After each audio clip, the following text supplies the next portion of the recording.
It was true. Nothing looked familiar. Nothing sounded familiar. Nothing smelled familiar. Slowly, Taylor could feel his spine begin to bend. Hedgehogs curl up into spiky ball when they're frightened. None of that, said Sydney firmly. This is our expedition, and these are places unknown. This is what we wanted. Come on. Sydney walked off quickly. Taylor straightened his spine and scrambled up to catch up.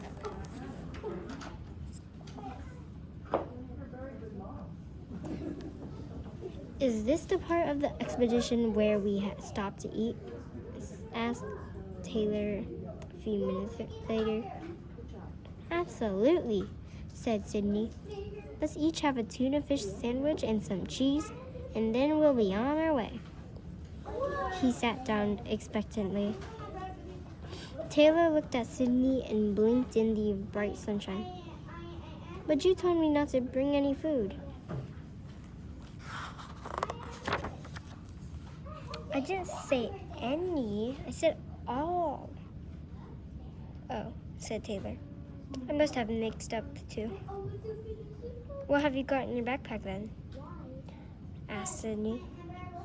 Mosquito repellent, said Taylor, and sunscreen. Sydney frowned. You left all the food behind? Every crumb, every crust, every carrot, every pot of pudding. There was pudding? Asked Sydney. Chocolate with little bits of marshmallow. Wailed Taylor.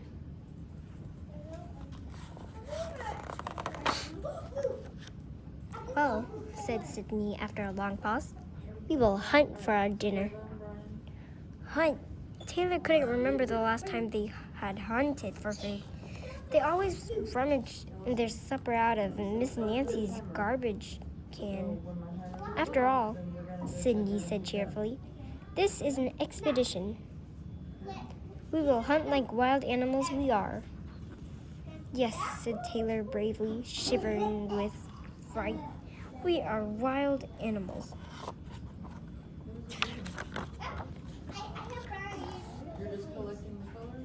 Taylor and Sydney crept along the edge of a road. They kept their noses lifted to catch any scent. When they heard water nearby, they left the road and scrambled to the top of the small hill. At the bottom of the hill was a stream. Sydney and Taylor looked at the rushing water. Frogs, whispered Sydney. Go get 'em. Me? Asked Taylor. Why me? Because you're the one who left the food at home. Taylor sighed.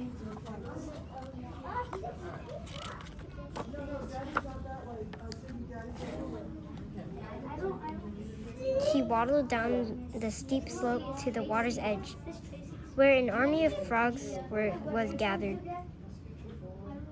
Excuse me, said Taylor. He was shy around strangers. I hate to bother you, but, well, I'm not quite sure how to do this. What are you trying to do? Asked one of the frogs. She was shiny and green, with eyes the size of marbles. Hunt, said Taylor proudly.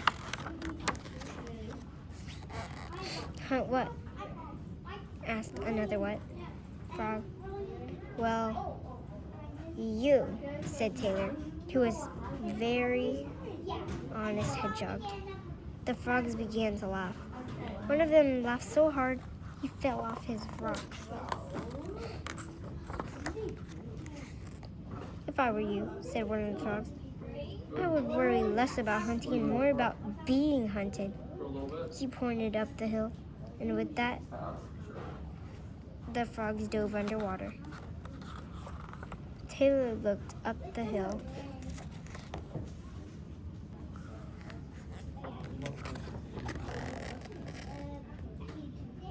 Yikes! Shouted Taylor. An enormous dog was running his way. Taylor could hear her ferocious barking. He could smell her dangerous scent. He could see the slobber hanging from her lips. Snap! Taylor curled into a spiky ball. The ball rolled into the water and began to float downstream. The dog reached the water's edge and barked loudly. She paced back and forth, ready to leap in. Just then, Sydney trolled out from under a bush. "Well, hello there," said Sydney, swishing his tail back and forth. "Mighty fine day, wouldn't you say?" The giant dog stopped barking. She couldn't understand Sydney's words. Dogs had lost their wildness by living with humans. They could no longer speak the language of the wild. Still, they could be fierce. Sydney advanced slowly, putting himself between the dog and the water. His tail waved like a warning flag. The dog backed up the hill. He let out a sharp yap. "I would say it's time you headed home," said Sydney sternly. The dog was confused, but she knew that she wanted the spiky ball floating in the water. She barked loudly and rushed straight at Sydney. In a flash, Sydney turned himself around, lifted his tail, and squirted a stream of stinky musk. The dog yowled and ran away, whimpering. "That's how a skunk gets the job done," said Sydney.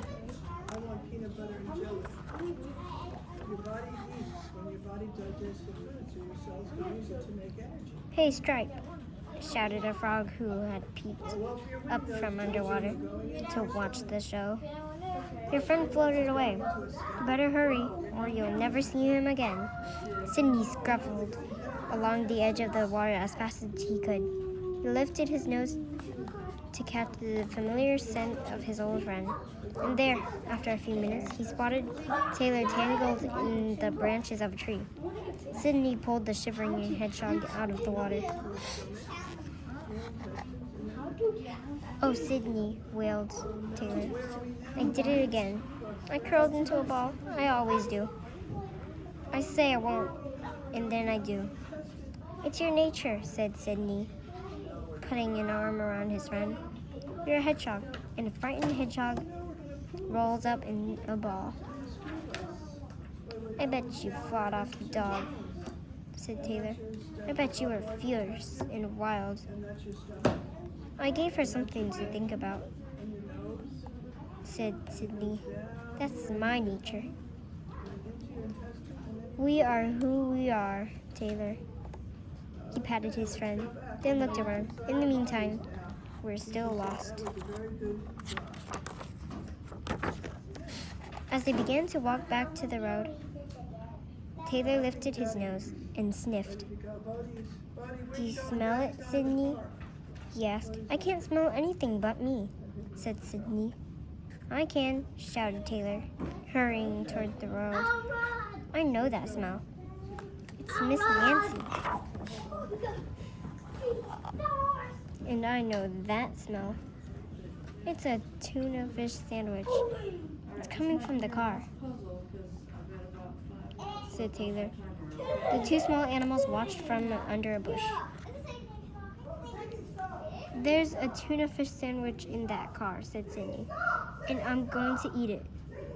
"You can't get in Miss Nancy's car," said Taylor. "Cars are loud and dangerous. They often hurt small animals."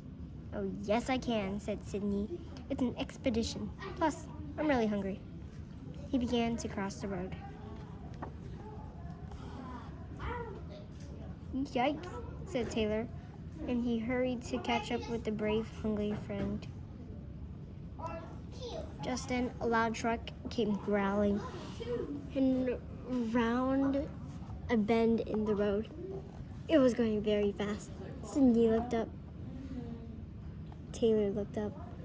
Miss Nancy looked up. But it was too late. Snap. Taylor curled into a tight ball in the middle of the road, and the truck kept coming faster and faster.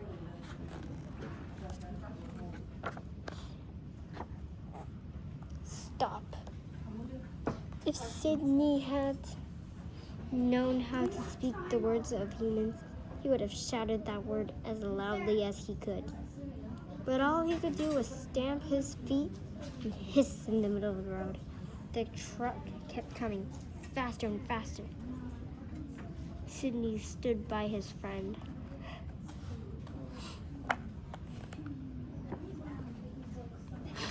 Stop! Shouted Miss Nancy. She stepped into the middle of the road. He waved a bunch of flowers at the truck driver. The truck slowed down. "Are you in trouble?" asked the truck driver. "No," said Miss Nancy, "but you are driving very fast on a small road, and there are animals that cross here often." Miss Nancy kept talking to the driver. Taylor and Sydney couldn't understand her human words. "Taylor!" hissed Sydney. "Get up!" Taylor uncurled himself. "I did it again." "Follow me," said Sydney. Taylor and Sydney scrambled into the back of Miss Nancy's car. A moment later, Miss Nancy got into the car. She put the flowers on the front seat. "Wow," she said. "That is some skunk smell." She closed the door and drove home.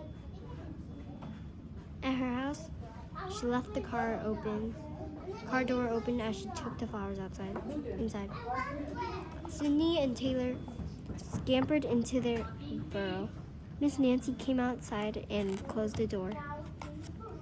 "I wonder what happened to my tuna fish sandwich," said Miss Nancy. She smiled and looked toward the potting shed.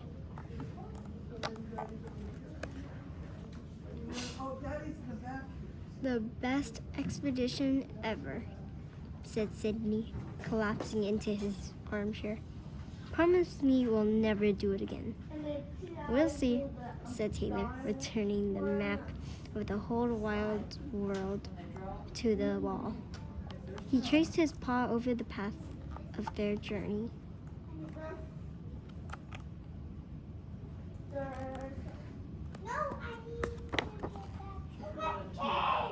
They had gone to places unknown.